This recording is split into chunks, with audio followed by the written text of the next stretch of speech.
think getting dumped by text is harsh, try getting dumped by a tennis ball. My ex-owner drove me out to the woods, yelled fetch, and by the time I bought the ball back, he was gone. Yeah, I was pissed. But the folks at the shelter helped me let go of my anger. I learned coping skills, like taking it to the hole. Boom! Now I'm ready to fetch again. But how about I throw and you run and get it?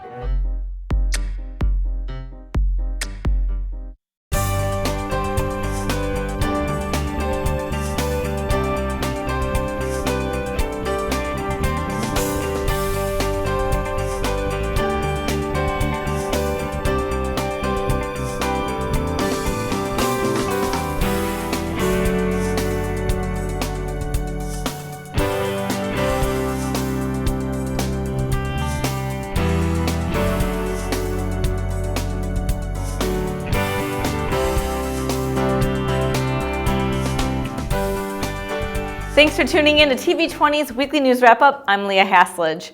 The Cuyahoga County Prosecutor's Office celebrated Black History Month with a presentation that included special guest speakers and performances. TV20 reporter Dan Monroe was at the convention center and brings us the story. The Cuyahoga County Prosecutor's Office held their second annual Black History Month program in the name of late Congresswoman Stephanie Tubbs Jones. At this year's event, Congressman Louis Stokes was honored and remembered for his remarkable life and legacy. When I have an opportunity to reflect on Congressman Stokes, I only have one comment I would make about him that really encompasses who he was to this community, to his family and friends, and to all of us here in the state of Ohio. He was never, ever about himself, but rather always about others. Cleveland Municipal Court Judge Ronald Adrian gave an emotional tribute to his friends, Louis Stokes and Stephanie Tubbs Jones. I miss Stephanie's boundless energy, straight talk, and infectious laugh. I miss Lou's uproarious laughter and his Beau Brummel haberdashery. I miss them both immensely. The keynote address was given by Andrew Young, former U.S. Congressman, Mayor of Atlanta, and UN Ambassador. When people say, well, what do you have to say about the young people today? What about Occupy Wall Street? What about Black Lives Matter? I said, they're enthusiastic, they're probably morally right, but they don't have the advantage that we had of the 30 years of legal research and preparation, a framework in which to operate. Several individuals won awards at the event, including City of Cleveland Police Chief Calvin Williams. I definitely have to thank the Cuyahoga County Prosecutor's Office for this award. I deeply appreciate it. For the Stokes family, I actually met the congressman last summer at the parade for the first time in person, and we talked for a few minutes, and I definitely was one of the highlights of my life, meeting him. Topping it all off was a rousing performance by the distinguished gentleman of the spoken word, who performed famous quotes and speeches of Dr. Martin Luther King. I wouldn't have been around here. 1962. Negroes in Albany, Georgia, decided to straighten their backs up. And whenever men and women straighten their backs up, they are going somewhere, because a man can't ride your back unless it's bent. If I had steams. Be sure to keep watching TV20 to see the Stephanie Tubbs Jones second annual Black History Month celebration in its entirety. For TV20, I'm Dan Monroe. The Go Red for Women campaign came to the Cleveland City Hall Rotunda. The one-day health fair was an opportunity for women to learn how to improve their heart health. This is so exciting to have so many people here, women in particular, but also men, because we really need to take advantage of information and access to resources so that we can all improve our health. You know, health is one of those things that we have to take care of. We only get one temple, and we have to invest in it. Here at the City of Cleveland, the Wellness Works program has partnered with the Heart Association on different projects, and this Go Red program that they have, we've been doing this for a couple of years with them. It brings out our employees, our ambassadors, to help with doing better health care. We enjoy the program all. We are so pleased that we're once again able to partner with the City of Cleveland to bring greater awareness about women's cardiovascular health. Unfortunately, heart disease and stroke still claim the lives of 1 in 3 women. It is our #1 health threat. But when we partner together with agencies like the City of Cleveland and others throughout Cuyahoga County and beyond, we're able to make a real difference in the lives of women here in our neighborhoods. When I was 17 years old, I lost my mother at 42 years old to heart disease as a result of high blood pressure.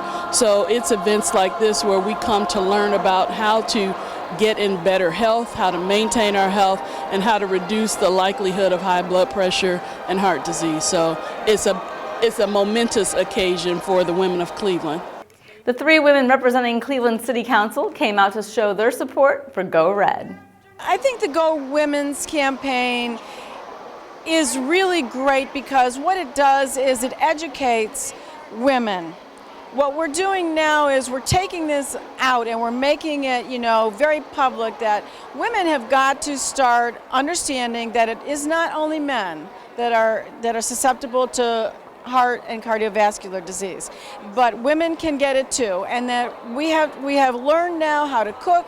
We have learned, how to take care of ourselves. We have learned prevention. We have learned, to go to your doctor and get screened every year. So I think that, it's very, very important for the educational aspect. It's okay for us to take care of us. We should take care of us because if we don't, no one else will. And women can come and get their blood pressure checked. I got mine. Mine was kind of decent. I was happy about that. And basically my sugar level, not too bad, but I guess I better stop eating those cookies. But I think it's great because we are always taking care of grandparents or mother-in-law and fathers-in-law, little babies, grandbabies. So it's time for women. You got to think about ourselves, basically. And we're not selfish. A lot of the factors that cause heart disease are preventable. Diet, exercise, not smoking. And so we just try to do this today to encourage women in Cleveland and in City Hall to do those things, take control of the things you can control. There may be other factors such as genetics, which we of course have no control over, but if we do the things that we can't do, then we minimize the risk of suffering from or dying from heart disease. For more information, visit clevelandhealth.org and goredforwomen.org. February is Black History Month, and to commemorate it, the City of Cleveland held a series of lunchtime presentations in the City Hall Rotunda. Well, basically this is our Black History Month celebration, and our theme this year is Faces of Sacrifice. And what we're doing is taking certain categories, finding individuals that people may not know about, outstanding individuals, and then celebrating their work. Local artist and actor Mia Jones stopped by the Rotunda to show off her artwork and demonstrate her acting abilities. I am an artist, I am an actor. I was born and raised in Cleveland. I left and got a degree in theater and art in Tennessee, and I came back, and since I've been back, I've been performing here on stage, behind the camera. My artwork is in a lot of restaurants or barbershops around the city. Cornell Calhoun remembers the day he discovered Mia. I met Mia in 2008 at Caramoo. And she was actually working behind the scenes. She was directing a youth play, and she had so much professionalism, and she was actually so lovely. I just said, she should be on stage. So we talked about it, and I had her audition for a play of mine at the East Cleveland Theater. And I was about to cast her, but I wound up casting an actress who had a lot more experience. But I kept Mia in the back of my mind. And so the next time I did a play, Talladega, I had Mia audition, and I cast her in the role, and she was phenomenal. Jones and Calhoun then took to the stage to perform a scene from Calhoun's award-winning play, A Return to Autumn. Don't you worry about them. They ain't none of your concern. Don't you worry one teeny weeny bit about them. I do recall they were gorgeous like their mom. got some fine legs. They walking around on too. I bet they some head tongues. Afterwards, Mia was presented with a special award and certificate honoring her work as an actor and artist in the community. From arts and entertainment, we turn to healthy eating and a special lady whose goal is to make you eat healthier. Meet Vel Scott. Through her organization, Healthy You, Vel has been a champion and advocate for bringing nutrition and healthy living into people's lives. I cooked with my mom as a youngster, but then after I got married and went into business, I didn't do a lot of cooking. But fast forward, I needed to know more about where our food came from, and I needed to know how to prepare it in a healthier way. So I figured the best place to start was with me. My husband had a health challenge, and I figured that if I knew how to cook healthier, that it would not only help him, it would help our family, and eventually help people in our community.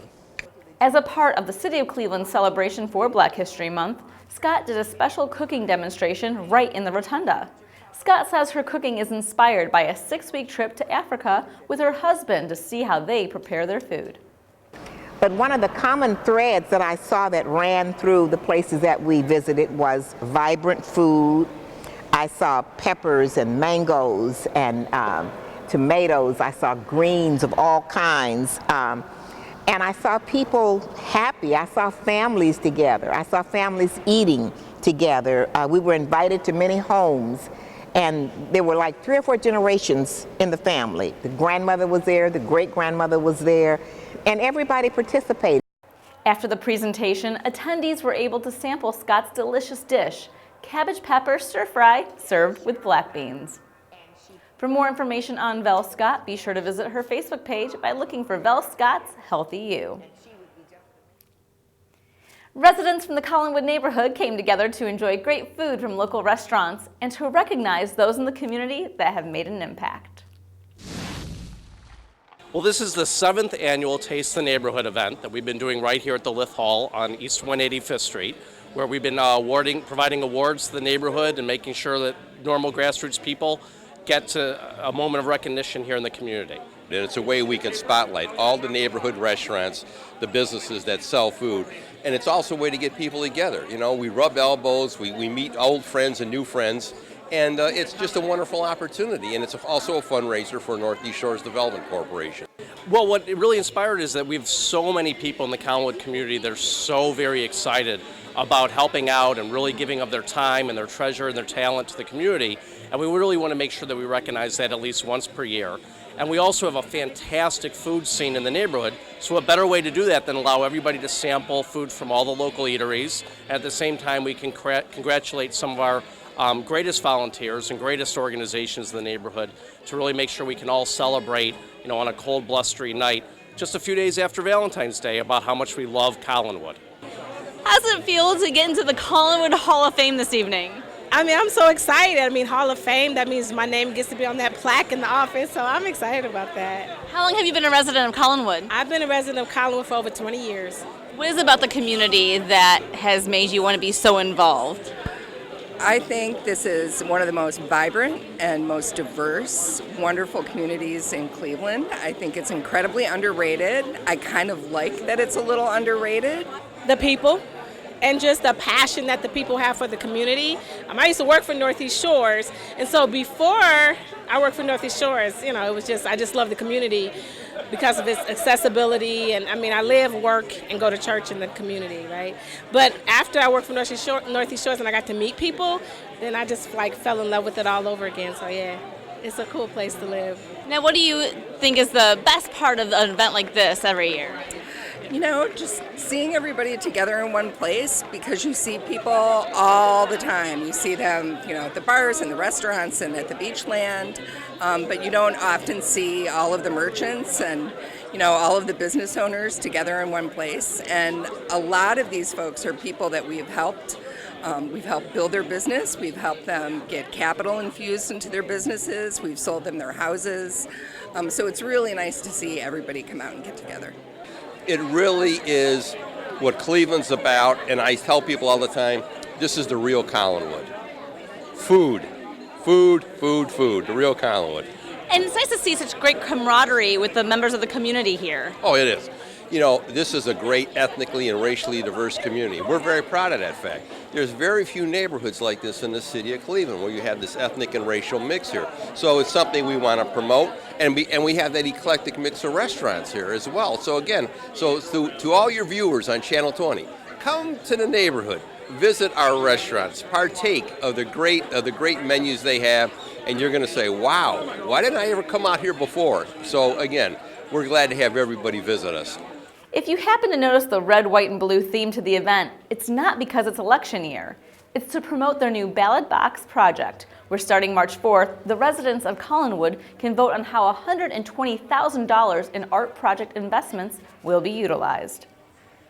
Ballot Box Project is Ohio's first participatory budgeting effort, giving residents a voice in how they would like the money spent. For more information, visit ballotbox.org. Here's a special story about two City of Cleveland employees and longtime friends. When one had a serious health issue, the other one stepped up to perform the ultimate act of friendship. TV 20 reporter Dan Monroe has more on this amazing story.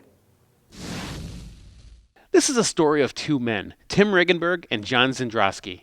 Both have worked for the City of Cleveland Streets Division for 20 years, and they've been good friends for just as long. One day, Tim got some troubling news from his doctor. His kidneys were failing. Had I not been getting checkups, I wouldn't have known, because I still felt good and everything was working good and I felt good, but through the blood work and through the checking, my kidneys were failing. After I was on dialysis, and then they said you might go on the transplant list.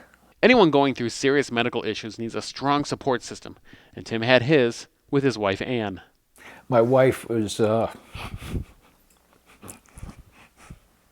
real supportive. Excuse me. And she said, whatever it takes, we'll be there, and everything will be all right. How long have you been married? 43 years. Tim's friend John was compelled to help. Knowing he was facing astronomical odds of being a match for a kidney transplant, John got tested anyways. My phone went off and I'm like, wow, what's this? And I'm at the side of the road and they're setting the truck up, and I looked at my phone and I was like, I shouldn't even be looking at this, but it said Kidney Institute. I picked it up and she goes, we got the test back, John. She said, are you sitting down? And I'm like, yes. And she goes, well, it's a match. She said, you can call Tim and tell him that he just hit the lottery. The kidney transplant was successful, and Tim's new kidney is working perfectly. He's on the road to a full recovery thanks to John. John says, don't call him a hero. He just helped a friend in need. I'm not a hero. I ain't got no Superman on my chest. It says, do you want a piece of me? And guess what? He does, and he got it. So, I mean, that's the bottom line, Until you see your friends knocked down, laying on a bed, I didn't want to see them like that. So that's what you need to do. For TV 20, I'm Dan Monroe. We'll be right back with more Weekly News Wrap-Up. Hey, Hard, what's this? That's my resignation letter. You're resigning? Why? Because you're constantly ignoring me. You're half as active as you used to be, and you eat stuff like this. You've been putting me under a lot of pressure lately. That's why I'm ready to quit. I forgot. I'll do better. Please, don't quit on me. Okay, but remember, it's not what you say. It's what you do. Listen to your heart. Don't let it quit on you. Let's go for a walk. Uncontrolled high blood pressure could lead to a stroke, heart attack, or death. Get yours to a healthy range before it's too late. Welcome back to the Weekly News Wrap-Up. 7 years ago, the Bright Winter Festival started as a way for Clevelanders to have fun in winter. Well, this year, it's a little bit warmer outside, which is making it perfect to enjoy live music, food, and fun at this great winter festival.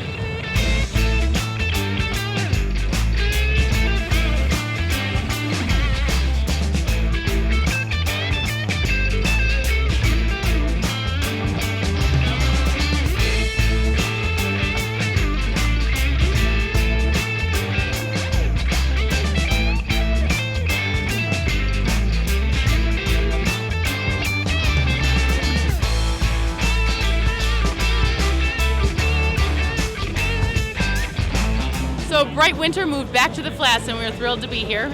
We kind of outgrew our space in Ohio City and decided to come back to our roots, back to the Flats, and it's been great to us. And we are so lucky with this beautiful weather today. Now, for people that may be unfamiliar with Bright Winter Fest, can you give us a brief little background about it? Yeah. So about 7 years ago, my friend Jimmy Harris and I were in graduate school, and we decided we wanted to do a winter festival in Cleveland. Pretty quickly we figured out that our weather is unpredictable, shocking, and we had to figure out what do we have in Cleveland year-round that's great, and music and art have always been those things for us. You know, I've heard about this event for years, but I've never actually come down here, and it's kind of cool because once I'm done with my ice carving demonstrations, I plan on enjoying some of the music and the bands and having a good time down here. Lots of good people watching and music and... Yeah, absolutely. Yeah, it is. And the crafts are really fun as well. Everything that people have made and brought here is pretty cool. Yeah, so Music Box Supper Club, McCarthy's, and the Harbor Inn are our indoor venues this year. We're really happy to have some larger indoor space for our performers. Well, we were really excited that they decided to come back to where they started, which is the west bank of the Flats. And we were, even though it's a beautiful day, we were ready for it to be a really cold, awful day and still have a great success with it. What we love best is the Clevelanders, that they love their music and want to get outside and enjoy it. So we're real excited that they decided to bring it down here. And aside from having great food and drinks, your focus is on great music. So talk to us about Music Box Supper Club and your concert series. Well, I think the most important thing I can say about what we're doing, again, is just the variety. Last night we had a great blues guy in. Next weekend we have a great Hawaiian act coming in. And we just think it's important to just show a variety of things to bring a bigger and bigger group of people down here. Now, obviously, it's a little bit warmer this year, but traditionally, February in Cleveland is cold, which is great for your ice sculpting. So why is it important to have festivals like this in February in Cleveland? There's two kinds of people. The people that stay inside and complain, and the people that come outside and enjoy it. And you can tell I like the people that come outside and enjoy it. We live in Cleveland, put another layer on, come outside. It's really not that cold. But even if it was, embrace it. Embrace where you live, come out and enjoy what there is to enjoy in our city. Exactly. People can stay warm, grab some food, get a drink, and just hang out. If people would like more information on Bright Winter, how can they get involved? So definitely go to our website, which is www.brightewinter.com. You can also find us on Twitter, and our hashtag for this year's event is Bright16.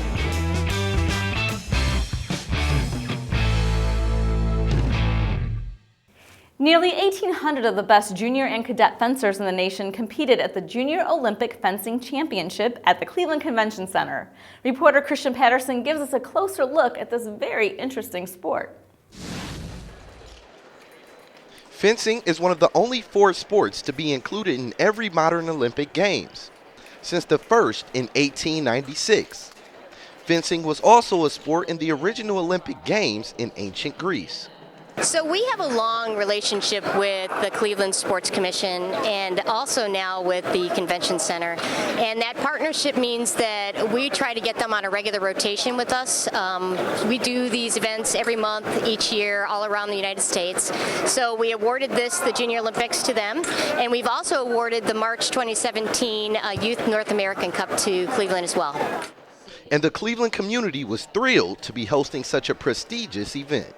Well, I started fencing when I was 14, and I had the joy of being able to fence in Junior Olympics in both the cadet and the junior. And it's a wonderful thing for me to take something that I so incredibly love and watch it come back to Cleveland, my hometown, which I've moved away and kept moving back to because Cleveland's like the awesomest place in the world, and have a chance to take my students and get them a chance to see this level of competition and enter it and experience and grow and so on. Kids get into sports for a variety of reasons. So when John told me he started fencing because of his favorite movie, it didn't surprise me at all. I really like the movie Star Wars. And when I learned there was a sport based kind of on that, I'm like, sure, let's give it a try. And I love it now. While athletes are fencing for gold in Cleveland, many also will be vying for berths on the U.S. national team that will compete at the 2016 Junior and Cadet World Championships in April in France. So this is a qualifying event. That means that they had to have qualified via their state association or regional path to get here. So these are the best of the best in the U.S. And regardless if these young athletes qualify for the national team, the practice from this tournament will benefit them in the long run. Experience fencing, just having fun, getting to fence some really good people, and just taking away some experience like, hey, I've been to Junior Olympics. And as competitive as this sport is, they display great sportsmanship and jokes as well. I hope to get more people involved and experience the great joy of being able to fight with someone and have them turn around and say, thank you very much for kicking my butt, and shake your hand. I mean, how often do they say, please fight me? That was fun. I joined 1,000 Clevelanders to brave the freezing cold February temps running down Euclid Avenue in my undies. Sounds crazy, I know, but it's nothing compared to the bravery children born with neurofibromatosis, also known as NF, face on a daily basis. The condition affects 1 out of every 3,000 births right here in the U.S. To raise awareness and money for more research, the 4th annual Cupids Run returned to Cleveland. Here's more on this incredible charity event.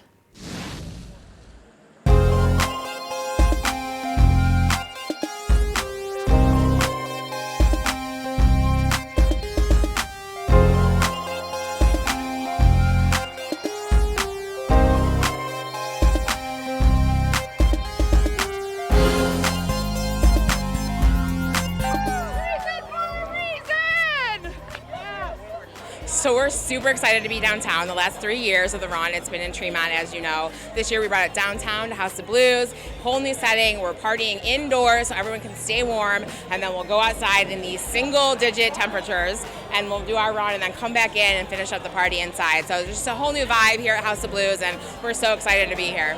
Now, you work for the Cavs and Monsters and Gladiators, and they're the huge sponsor for this event. Talk about their involvement. Absolutely. So Dan Gilbert, our owner, is super involved in the Children's Tumor Foundation. It's very important to him, so therefore it's very important to us. So we got on board 4 years ago. It's our 4th time doing it, and we're just so proud to be behind it and lend all of our resources to it and spend our time working on this, and we think that it's a big success, and we appreciate everyone's support. And so she was fundraising for this great cause, and you were fundraising for Carrie. And so many people like her.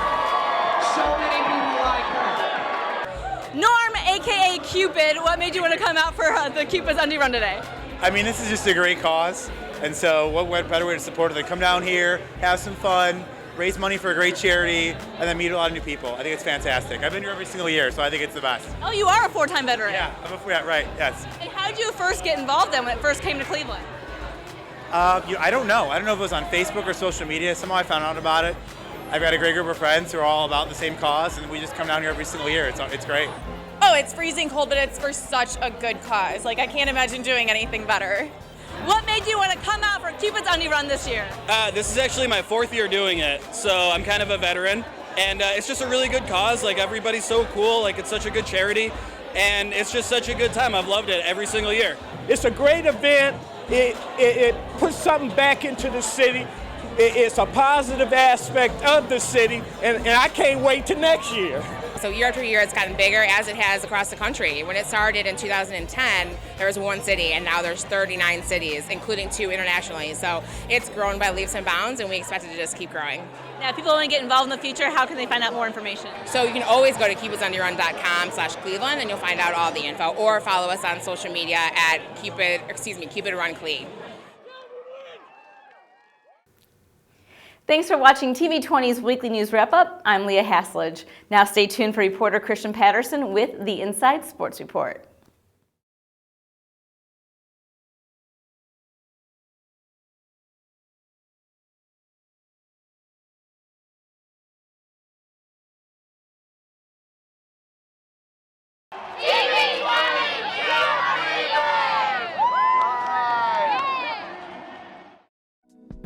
Thanks for watching TV20. We are Cleveland.